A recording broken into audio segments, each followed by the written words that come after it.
nag-iisip na parang hindi pwedeng tumigil dito na nakikita ko nagugustuhan siya ng mga tao.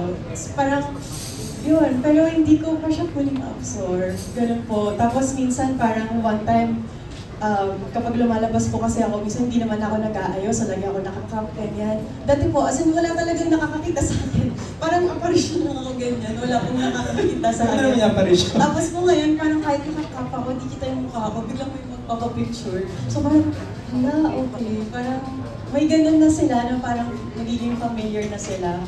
So minsan parang pag nag-grocery po ako, parang di ba, nagpo-picture sila kahit nakakakit yung mukha ko, parang, okay, may nanonood nga. Parang kung gano'n, yung mga napapansin ko, mga kakaibang bagay at pagbabago ngayon. So, thankful po ako doon. Kasi dati parang pangarap ko lang yun eh, yung makita ka ng mga tao, di ba, parang makita nila yung kung anong potential mo, kung ano yung mga kaya mong gawin. And then ngayon parang, nakikita na nila unti-unti.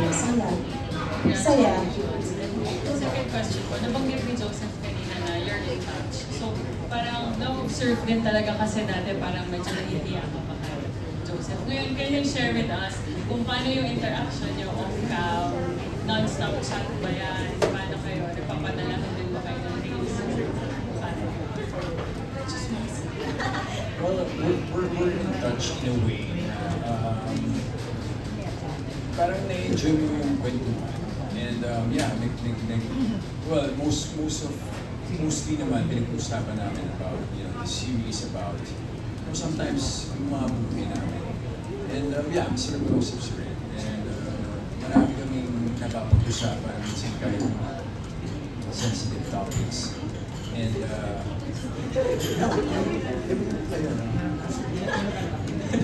basta yun, marami kaming, we're very comfortable pag-usapan kahit ano. To the point nga na minsan kahit na nagkakaroon kami ng tampuhan, inuupuan namin, and then we're both mature. Naayos naman namin right now. So I think kasama talaga sa in any relationship na magkakaroon ng tampuhan. And I feel like the more na nagkakaroon kami ng problem, tapos pag nakis na mas naging solid yung bonding namin sa isa't isa, mas nagkakilala ko siya.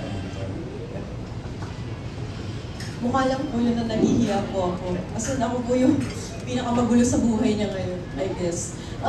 Ako po, sobrang thankful po talaga ako na si Joseph po talaga yung kasama ko dito sa project na to. Honestly talaga, and genuinely.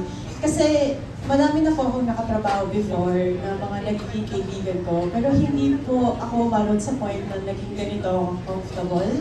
Or siguro syempre inalaw ko din yung self ko because portion ng work na kailangan ko maging fully and 100% comfortable with him para mas maging natural kami on screen.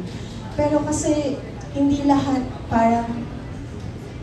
nakapasok ng ganito ka-personal sa buhay ko. Kasi ako parang nagmatang sa wall, so parang, TV friends lang mga yan, hindi naman mga ganun po. Pero ngayon parang, umaabot kasi sa point minsan na kapag, kunwari, may mga nagagawa-gawa siyang parang, ganun kami ka-comfortable sa isa't isa na kaya kong mag-open up sa kanya kapag hindi ako komportable or kapag yung ganun po. So, I guess nasa level kami ng your relationship namin na nakabuo talaga kami ng ganung klaseng bond.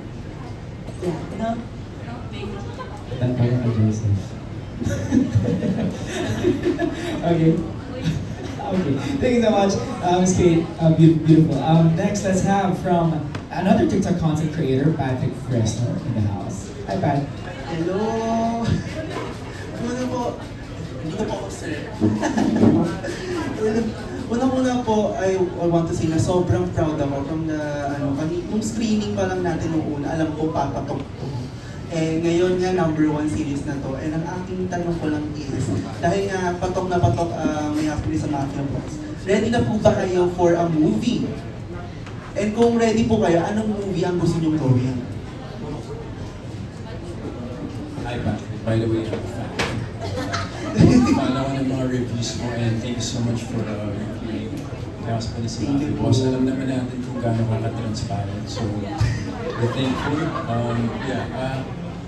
Movie, actually, sinasabi ko sana, I wanted to heavy drama. Yung mas totoong tao. Kasi diba, si Ginay very character nila.